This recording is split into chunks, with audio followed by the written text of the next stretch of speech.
Shalom, kasih karunia dan damai sejahtera dari Tuhan Yesus ada dalam kehidupan saudara semua. Sahabat Radio Petra FM yang dikasihi Tuhan, hari ini kita berjumpa kembali dalam Renungan Embun Pagi. Renungan didasarkan dari Injil Lukas pasal 17, ayat 20 sampai dengan 37. Sebelum kita merenungkan sabdanya, saya Pendeta Gunawan Adi Prabowo dari Gereja Kristen Jawa Sari Mulyo, Yogyakarta, mengajak saudara untuk menyatukan hati di dalam doa. Bapa dalam sorga, kami ucap syukur untuk setiap kebaikan, kemurahan, dan kelimpahan kasih-Mu yang hadir sepanjang kehidupan kami. Kami mengingat dari apa yang telah terjadi, bagaimana Engkau hadir, menguatkan, memampukan, dan menopang kami, sehingga kami boleh melewati, melampaui, dan merayakan kehidupan ini dengan syukur. Tentu saja, semua menyatakan dan menegaskan keselamatan yang dari-Mu kekal memberikan kami kehidupan.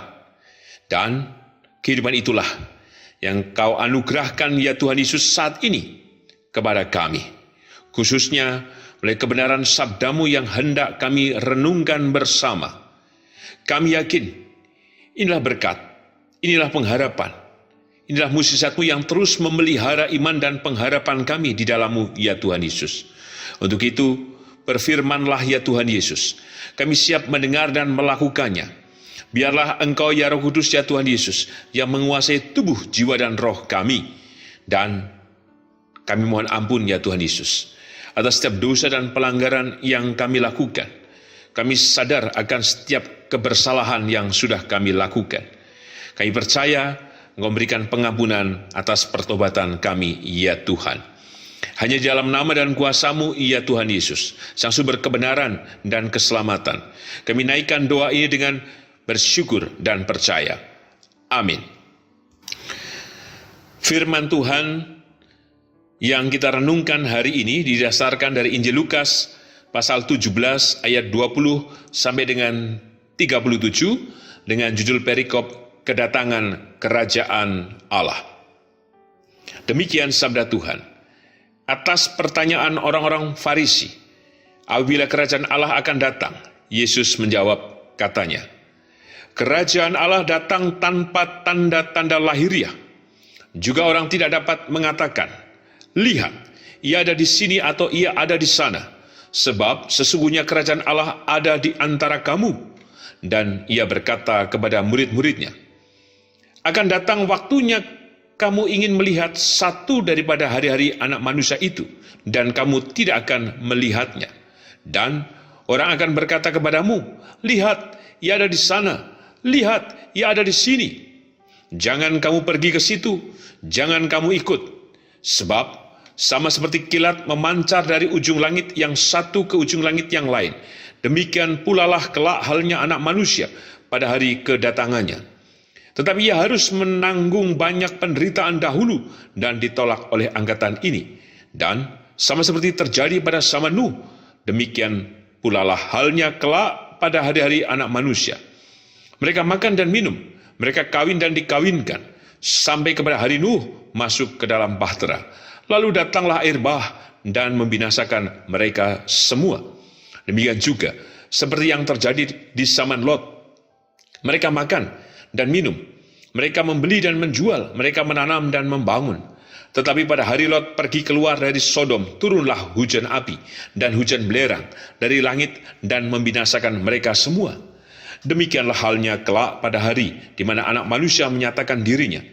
Barang siapa pada hari itu sedang di peranginan di atas rumah dan barang-barangnya ada di dalam rumah, janganlah ia turun untuk mengambilnya. Dan demikian juga orang yang sedang di ladang, janganlah ia kembali.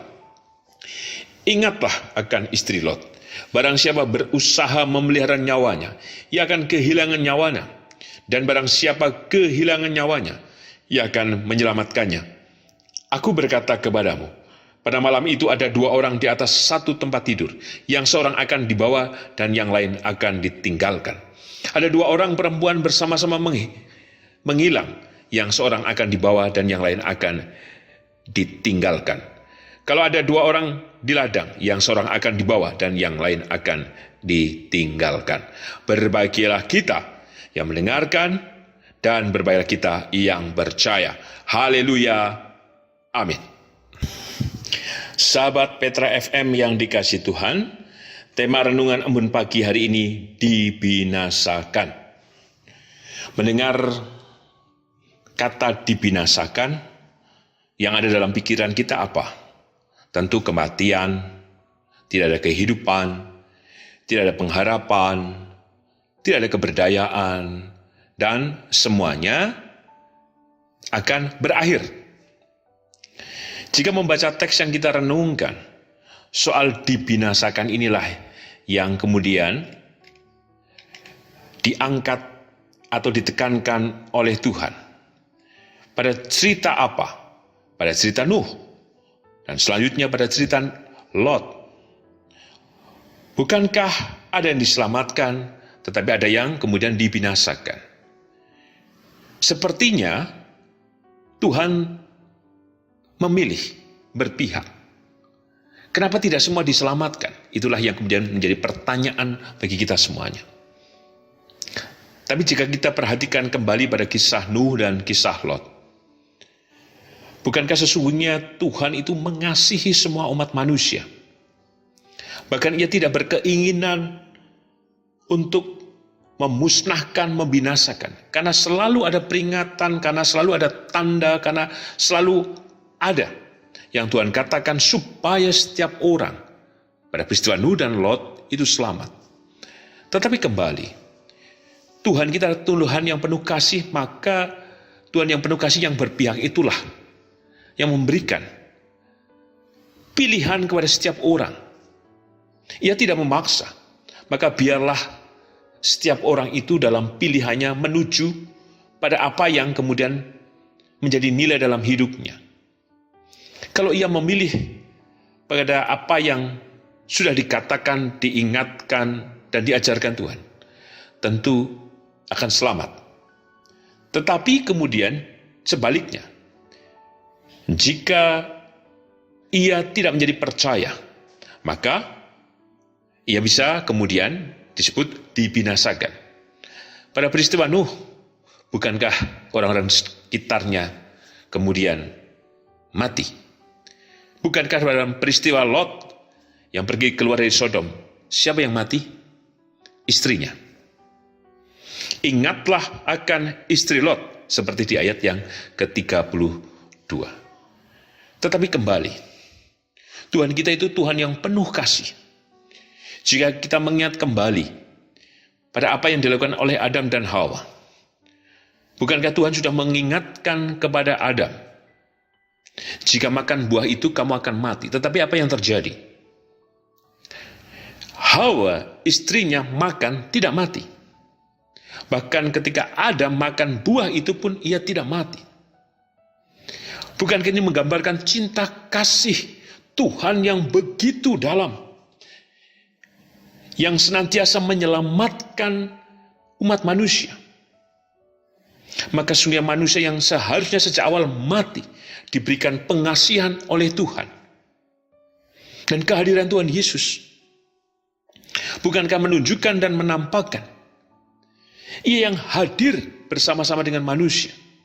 Seperti di Taman Eden, Tuhan Allah mau bergaul bersama dengan manusia Adam dan Hawa.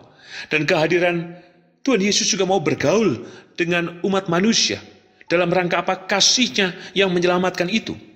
Kalau di Taman Eden Tuhan mencari Adam dan Hawa, maka Tuhan Yesus yang hadir dalam kehidupan manusia, Ia pun mencari setiap orang. Untuk apa? Untuk tentu saja memperoleh kembali kehidupan, memperoleh kembali pengharapan, memperoleh kembali keselamatan yang Ia anugerahkan.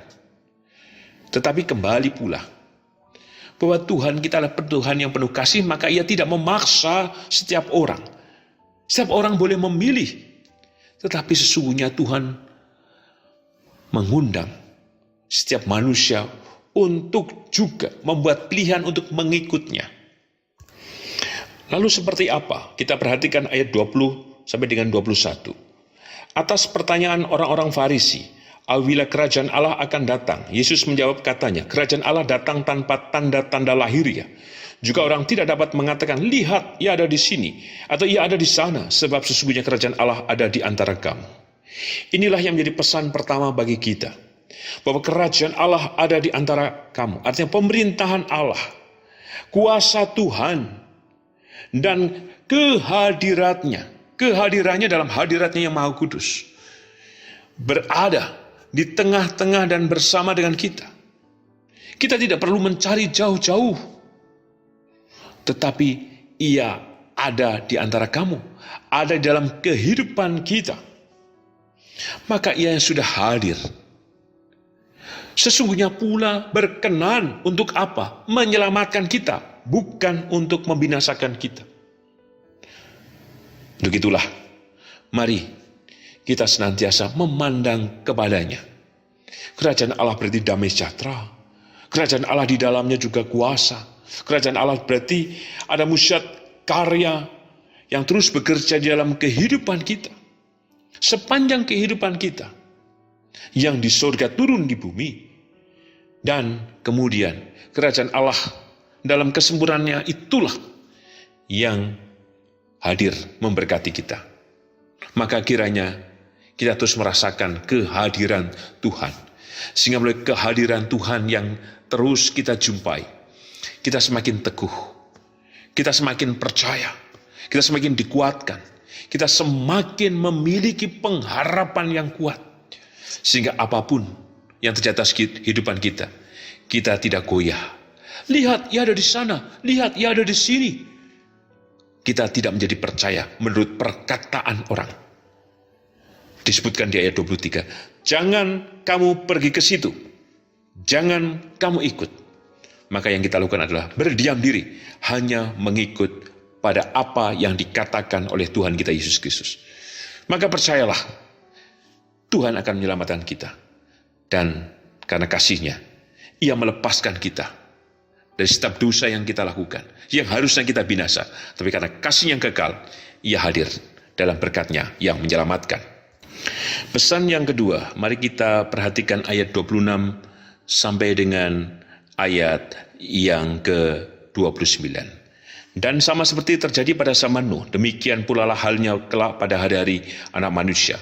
Mereka makan dan minum, mereka kawin dan dikawinkan, sampai kepada hari Nuh masuk ke dalam bahtera. Lalu datanglah air bah dan membinasakan mereka semua. Demikian juga seperti yang terjadi di zaman Lot. Mereka makan dan minum, mereka membeli dan menjual, mereka menanam dan membangun. Tetapi pada hari Lot pergi keluar dari Sodom, turunlah hujan api dan hujan belerang dari langit dan membinasakan mereka semua. Dalam pesan yang kedua ini, ada dua kata yang diulang, membinasakan. Maka pertanyaan diajukan, kenapa ada kebinasaan? Tentu kembali di ayat 31. Barang siapa pada hari itu sedang di peranginan di atas rumah, dan barang banyak ada di dalam rumah, janganlah ia turun untuk mengambilnya. Dan demikian orang sedang di ladang, janganlah ia kembali. Pada teks inilah menggambarkan bagaimana ada kesibukan yang dilakukan oleh kita semuanya. Dalam konteks Nuh, dalam konteks Lot, kita bisa melakukan banyak hal. Soal tadi, makan, minum, jual, beli, dan lain sebagainya. Tetapi kiranya kehidupan yang kita jalani jangan membuat kita kemudian tenggelam dalam arus kehidupan itu sendiri yang kadang menenggelamkan kita.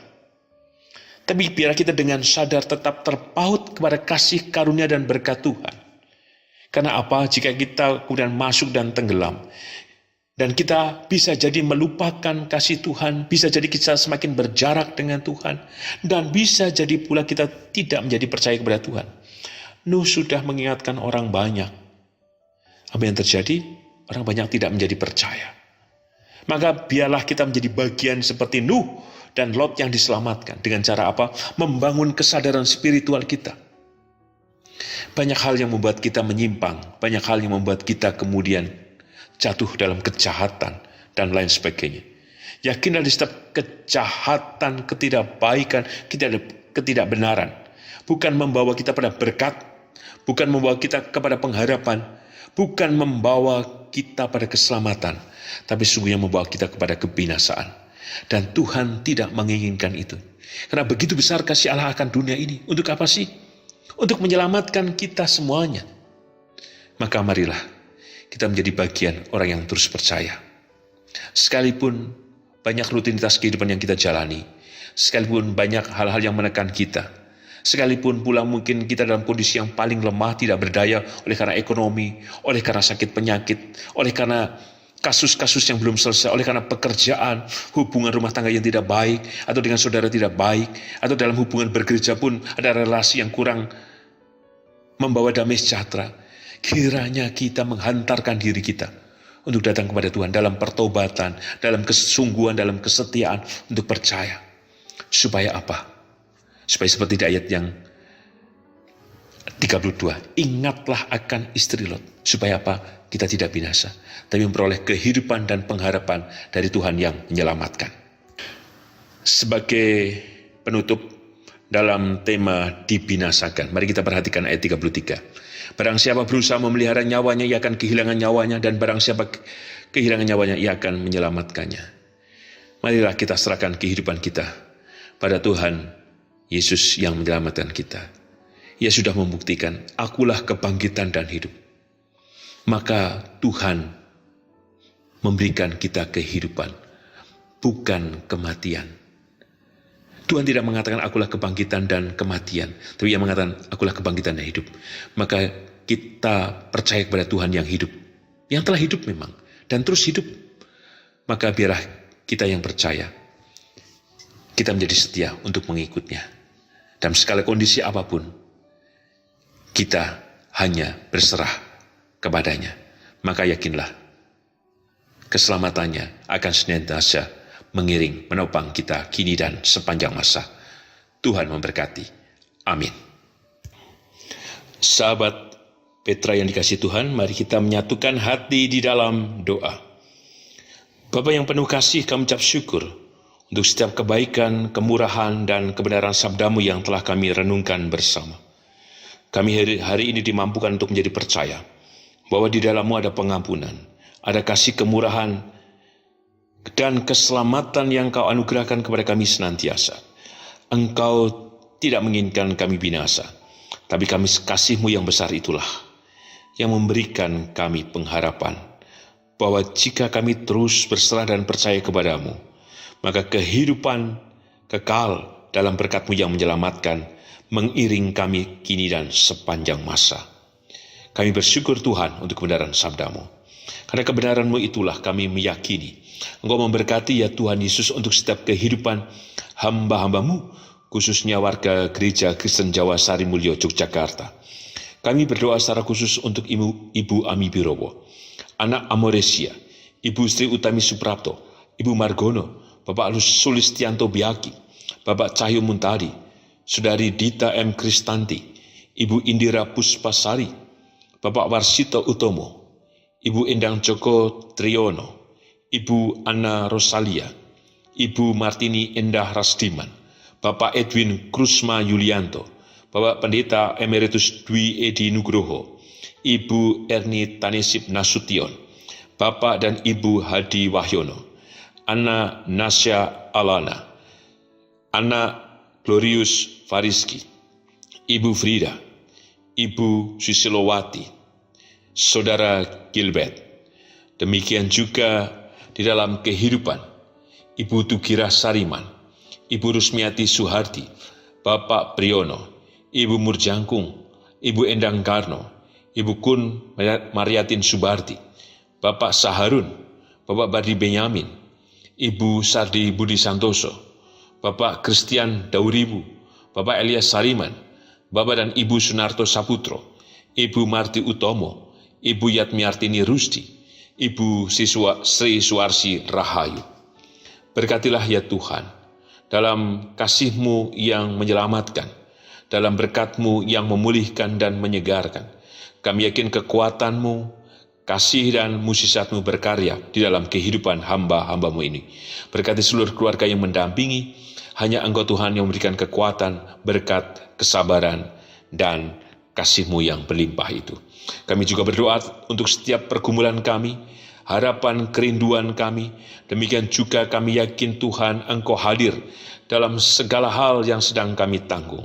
Kekuatan cinta-Mu lah yang memampukan kami untuk bangkit. Dan kami yakin karya-Mu yang besar Tuhan yang memulihkan seluruh kehidupan kami, baik dalam kehidupan rumah tangga kami, kehidupan kami bersama dengan saudara-saudara kami.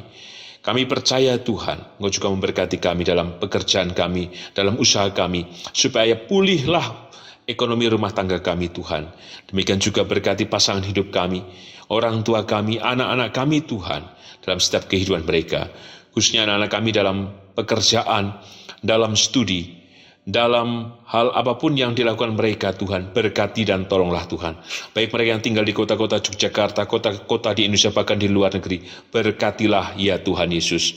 Kami juga berdoa secara khusus untuk anak-anak kami yang sudah mengikuti tes kemampuan akademik di tingkat SMA. Kami percaya Tuhan, Engkau memberkati Saudari Andrea, Engkau memberkati Mbak Saudari Kinar, Engkau memberkati juga Saudara Nathan, Engkau memberkati Saudara Bon, Engkau memberkati Saudara Langgeng, Engkau memberkati mereka semua Tuhan yang telah mengikuti tes kemampuan akademik, termasuk yang tidak bisa kami sebutkan satu persatu. Kami percaya Tuhan kekuatan cinta-Mu yang telah memberkati mereka selama mereka menempuh studi. Kami yakin dari setiap yang telah mereka perjuangkan, Engkau memberkati dan Engkau memberikan hasil yang terbaik dan maksimal. Berkati mereka, peliharalah mereka, jika mereka merancangkan untuk menempuh studi di tingkat yang lebih tinggi di perguruan tinggi, berkatilah mereka, supaya pilihan mereka adalah pilihan sesuai dengan potensi yang telah Kau taruhkan dalam kuasa-Mu di dalam kehidupan mereka. Berkati juga seluruh orang tua mereka masing-masing. Kami juga berdoa ya Tuhan untuk kehidupan gereja di mana kami beribadah. Kami percaya Tuhan Engkau memberkati kami semuanya dalam kehidupan bergereja. Mampukan kami terus mewartakan damai, sukacita dalam kehidupan bersama. Kami percaya juga Engkau memberkati kehidupan bangsa dan negara kami. Kami percaya kasih-Mu menyelamatkan, kasih-Mu hadir. Dan kami percaya Engkau memberkati Radio Petra FM Tuhan. Segenap direksi, karyawan dan semuanya yang terlibat, berkati dan tolonglah. Peliharalah Tuhan, hidupkanlah radio ini, supaya tetap membawa dan mewartakan kasih, kemurahan dan keselamatan yang dari-Mu. Hal apapun yang diperlukan, Engkau cukupkan dalam kuasa dan mujizat-Mu yang berlimpah itu. Terima kasih Tuhan Yesus, dan kami mohon ampun atas setiap dosa dan pelanggaran kami. Hanya dalam nama dan kuasa-Mu ya Tuhan Yesus, Sang Sumber kehidupan dan keselamatan, kami naikkan doa ini dengan berserah, bersyukur dan percaya. Amin.